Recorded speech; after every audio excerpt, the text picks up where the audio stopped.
Hello, everyone. Today we will discuss about Cleopatra, the last queen of Egypt. The woman history remembered. For more than 2,000 years, her name has never faded. She has been called a seductress, a manipulator, a temptress who brought Rome to its knees. But those labels were written by her enemies. The truth is far more complex. She was a monarch, a strategist, a linguist, a political survivor during one of the most dangerous eras in ancient history. She was Cleopatra VII Philopator, the final ruler of ancient Egypt. And her story is not simply about romance. It is about power, about survival, and about the end of an ancient civilization. Chapter 1. A Dynasty of Foreign Kings. Cleopatra was born in 69 BC in Alexandria, the shining capital of Egypt. But she was not ethnically Egyptian. Her family belonged to the Ptolemaic dynasty, a Greek royal house that had ruled Egypt for nearly 3 centuries. The dynasty began after the death of Alexander the Great in 323 BC. One of his generals, Ptolemy I Soter, seized control of Egypt and declared himself pharaoh. From that moment on, Egypt was ruled by Greek monarchs. They adopted Egyptian titles. They appeared in temples dressed as pharaohs, but at court they spoke Greek. They married within their own family to preserve bloodlines. Over time, the dynasty became unstable. Sibling marriages produced weak rulers. Court intrigue became common. Assassination was not unusual. By the time Cleopatra was born, the kingdom was rich but fragile. Rome was rising, and Egypt's independence depended on navigating Roman politics carefully. Cleopatra grew up in this world of luxury and danger. She received an elite education. Unlike many of her ancestors, she reportedly spoke multiple languages, including Egyptian. She studied philosophy, rhetoric, astronomy, and statecraft. From a young age, she understood something critical.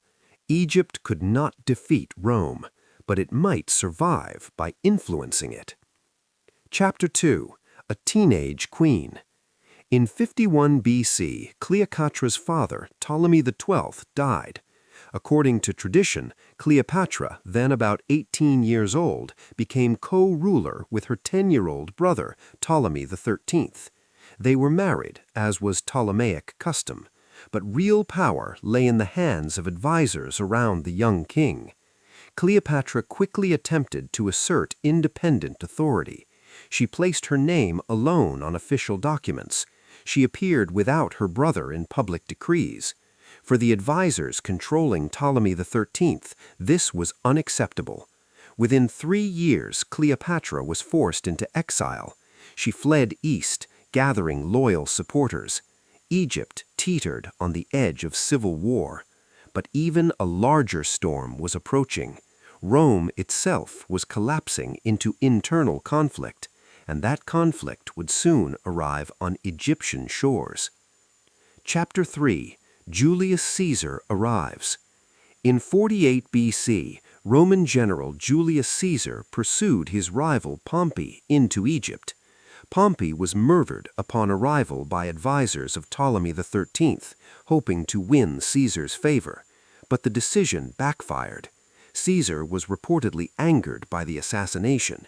He remained in Alexandria and became entangled in Egypt's internal dispute. Cleopatra saw opportunity. She needed Rome's backing to reclaim her throne. According to ancient accounts, she arranged to meet Caesar secretly, possibly smuggled into the palace wrapped in fabric or bedding. Whether embellished or true, the meeting changed history. Cleopatra impressed Caesar. She was intelligent, confident, fluent in politics. Caesar supported her claim to the throne. What followed was the Alexandrian War. Fighting broke out in the city's streets and harbor.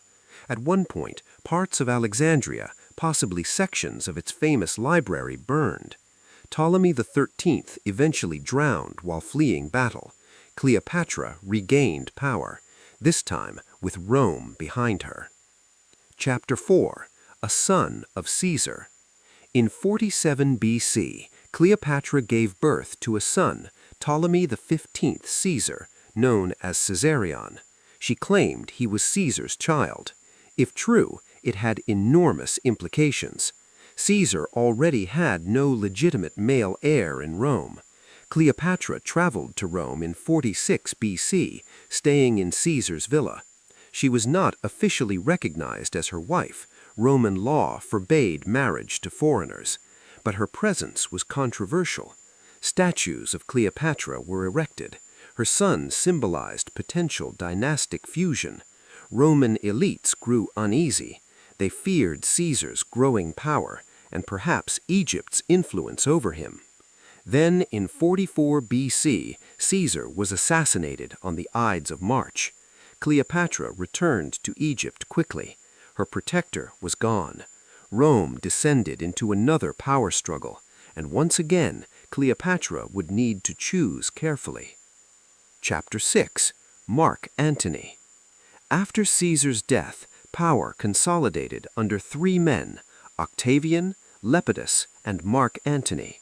Antony summoned Cleopatra to meet him in 41 BC.